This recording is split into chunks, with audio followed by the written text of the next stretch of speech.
It has been 26 very long years since the Buffalo Bills reached the halfway point of the NFL regular season, sitting at least 4 games over 500. That streak came to an end on Sunday as the Bills did what they were supposed to do. They went out, they beat the Washington Redskins 24-9 to wrap up their first half with their best record at this time since 1993. And here's 5 reasons why.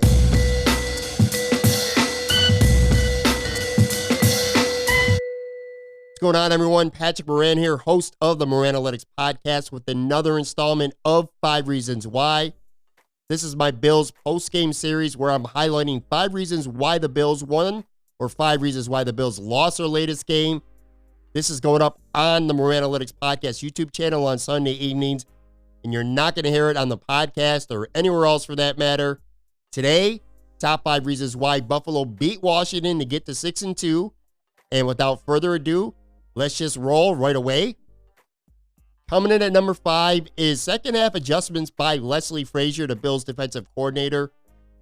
Look, Adrian Peterson shredded the Bills run defense in the first half, just running people over, running through gaping holes, had 101 yards rushing before he even got into the locker room. I think that's the first time in at least 5 years, maybe more than that Peterson had at least 100 yards rushing in the first half. And although Washington only scored 6 points before the half, they were really starting to dominate the line of scrimmage, and it was looking very eerily similar to how the Philly game went last week, where the Eagles shredded the Bills, had over 200 yards on the ground. Leslie Frazier went in that locker room and made a very clear adjustment in the second half because the Bills came out putting more guys in the box, more determined to stop the run and make Dwayne Haskins beat them with his arm, and it certainly worked. Peterson, who again had 101 yards rushing in the first half, had 7 in the second half on 8 carries, and the Bills ended up surrendering for the game. A more respectable 127 yards on the ground. Not great, but considering what they gave up in the first half, they'll certainly take it. It forced Washington to pass the ball more in the second half, and the Bills ended up getting 3 sacks in the second half. It was their best pass rush pressure since that Tennessee game a couple weeks ago. Kudos to Leslie Frazier. They didn't stay stubborn, thinking that big nickel defense and just staying in base would be enough to stop Washington. They knew they had to make changes, and to their credit, they certainly did. Coming in at number 4, and I'm going to admit that right now it really doesn't feel consequential at all, but I thought the Andre Roberts 66-yard kickoff return early in the second quarter was a very big point of the game. The Bills were up 10-0. Washington went down the field. They ended up settling for a field goal at 10-3. They got a little momentum going. They kick off. Roberts takes the kick, gets a really good block from Patrick DeMarco, beats a guy out of zone, races down the left sideline for 66 yards. He takes it down to the Washington 39. It gives the Bills a short field. 11 plays, 39 yards later, Josh Allen runs it in from the 1-yard line on 4th down. They go up 17-3. And I'll tell you, for the rest of the game, I mean, they struggled some on offense. They struggled some on defense, but they were never really threatened. So I feel like Andre Roberts, and that's the reason why the Bills signed him for plays like that. And the Bills have not had a big special teams play all year. That changed on Sunday. I thought that was a big reason why the Bills were able to take control of the game and never really relinquish it.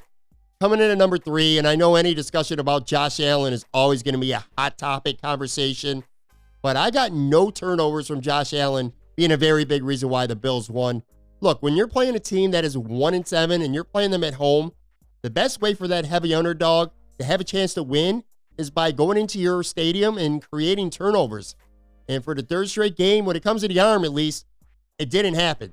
Allen's now went not just 3 straight games, but actually 13 straight quarters now without an interception.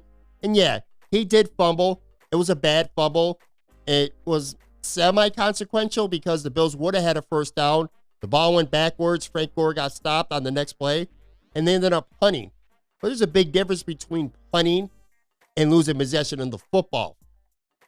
Now, he's got to be better at protecting the ball. He's got 9 fumbles on the year. That's bad. But I'm talking in this case an interception. You know, throwing an ugly interception like you say he did against Cincinnati, that let a shitty Bengals team right back into the game, and it almost cost Buffalo a win.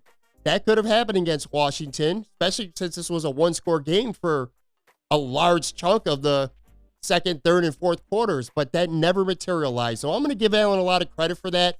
And sure, his stats were rather pedestrian when you really look at him. I mean, he was 14-20 for 160 yards and a touchdown.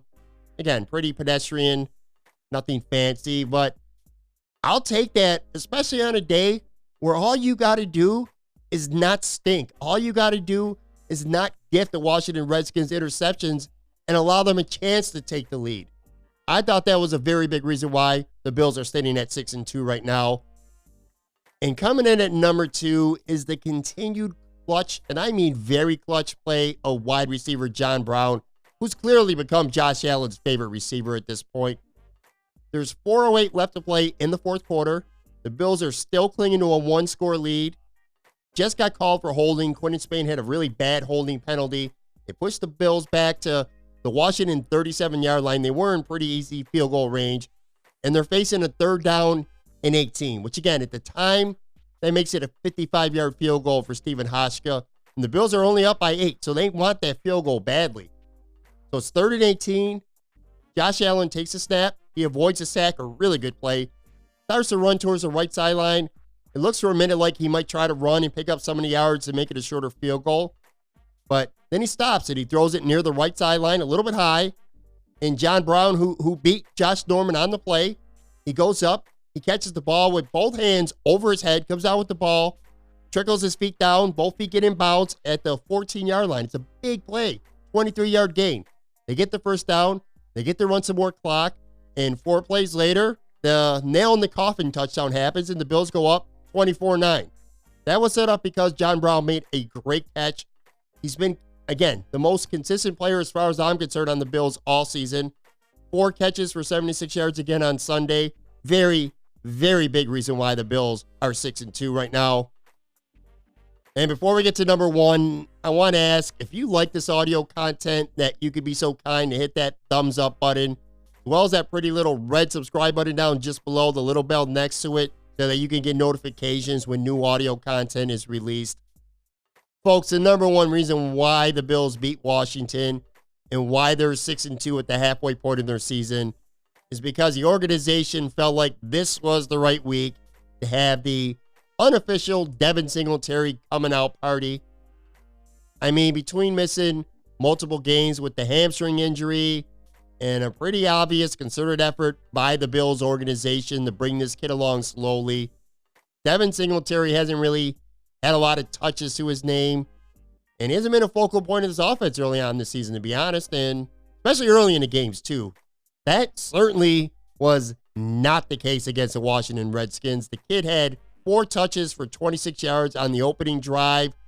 In the second drive, he took a screen pass and he juiced his way to 49 yards. That led to a field goal. He had 8 carries for 50 yards in the first half. Plus, he had the 49-yard catch. And then he followed it up in the second half with 41 more yards. The game-clinching touchdown. I mean, what more? The kid did it all on Sunday. Ended up with 140 yards, 23 touches. Important, again, because they couldn't get anything going with Frank Gore on this day.